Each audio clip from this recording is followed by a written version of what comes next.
Hey guys, Alpine Companies, just doing a little repair here.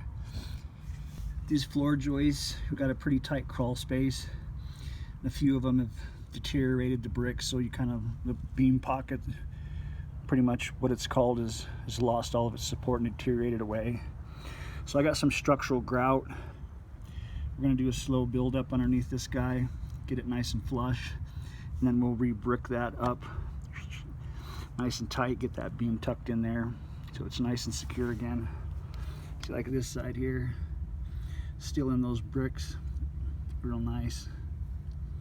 Same way here, I'll get this all nice and shored up. It's Alpine Companies. You can follow this project as it progresses on my website, www.alpinecompanies.com. Click on my YouTube link and you can watch close to 2,000 videos of my other projects. Thanks for watching. Alpine, a little beam pocket repair.